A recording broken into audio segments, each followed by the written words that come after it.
Hey, hello, how are you? Hope you're doing great. Thank you so much for joining me. Please subscribe down below. Thank you very much. Hope you're having a great day. So this video is about comparing the 2020 Corvette with the 2020 GT500 Mustang. Yes, another comparison. These are both fun, iconic American performance cars that we just love to drive. But sometimes we don't drive them so well.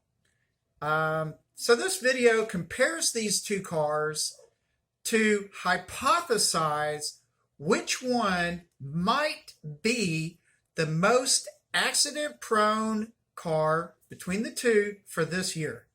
I will preview each car and then give several possibilities as to why one or the other could be the most accident-prone, such as cost, driver skill, demographics, and safety standards of the cars.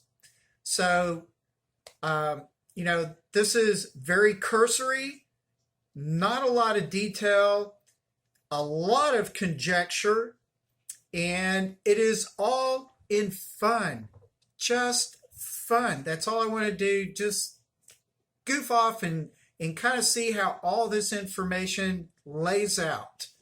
So without further ado, let's just get into it. I didn't realize it until I started making this video that both the Ford GT500 and the 2020 Corvette were basically flown in as part of their unveiling.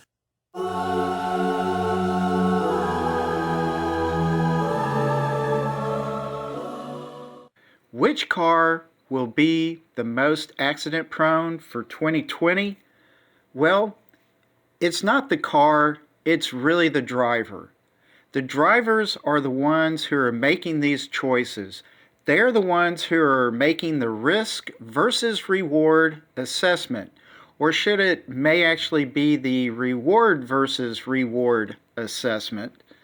Or maybe it's their assessment of ego, status, pride, and other such motives that pretty much defiles the greatness of each of these cars.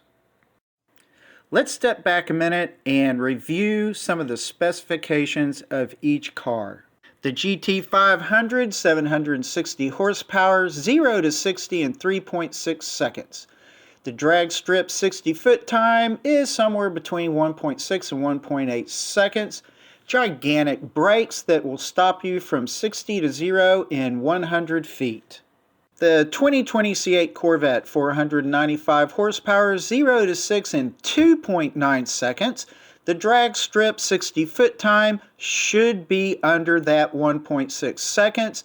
Pretty decent sized brakes that will stop you from 60 to 0 miles per hour in 97 feet, which is pretty decent. Motor Trend tested both cars on the figure 8. The Corvette at 23.3 seconds, the GT500 at 23.5 to 24.1. Both cars, again, very close in performance. These are great performance cars, and if there's going to be an accident, it has nothing so much to do with the car as it does with the driver and the choices and the risks that they make relative to their skill level. Could the cost of these cars factor into why they may or may not be more accident prone? I really don't think so. Now, while some people think, oh, these are cheap cars compared to Ferraris and Lamborghinis, and they're so ubiquitous or plentiful, I don't like this thought. I think it's completely invalid and very biased. So this should not be factored in to if either of these two cars are more accident prone. It's the amateur drivers who don't know what they're doing who are going to determine which of these two cars might be the most accident prone in 2020. And I mean, look at this Corvette, middle of a highway on the mountains, turning right in the middle of the road, almost wrecking with some motorcycles. Moving on to look at insurance claims and accident reports. In this article by TitleMax, Safest and Most Dangerous Cars, they graphically illustrate vehicle data based on major collision insurance claims. The cars shown in bright red have the highest average collision losses. In this study, the Corvette was not as badly rated as the Mustang, which is the case with many articles that I looked at, such as one by Hot Cars.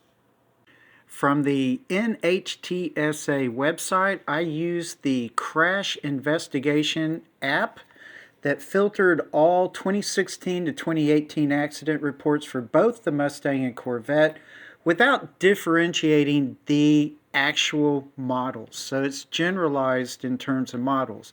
This report tells me that more Mustangs have been in accidents than Corvettes.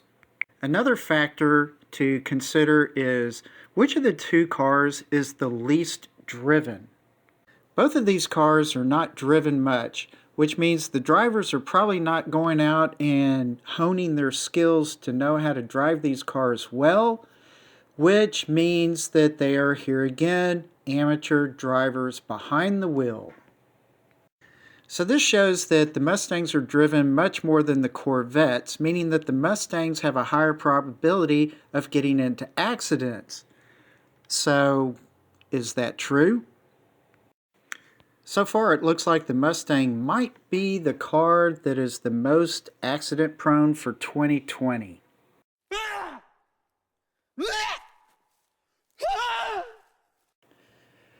It's important to note that I believe that for the GT500, you're still going to see more older people driving these cars than younger. Yet, for the 2020 Corvette, the younger crowd is coming up, and the insurance companies are even advertising that the insurance for these cars is going to be on the rise because of so many more younger people getting into them. Reconsidering the information that I've presented so far, to me, it seems like that the most accident-prone car for 2020 of these two could begin weighing in on the Corvette even more than the Mustang. My conclusion would be then that in general terms, the Mustangs as a group may be the most accident-prone for 2020. But the 2020 GT500, I see next to nothing about it being an accident. On the other hand, the 2020 Corvette already has been in many, obviously, newsworthy accidents.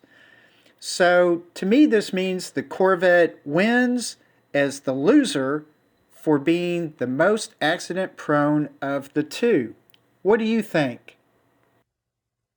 All right. Thank you so much for joining me on this video. I really do appreciate it.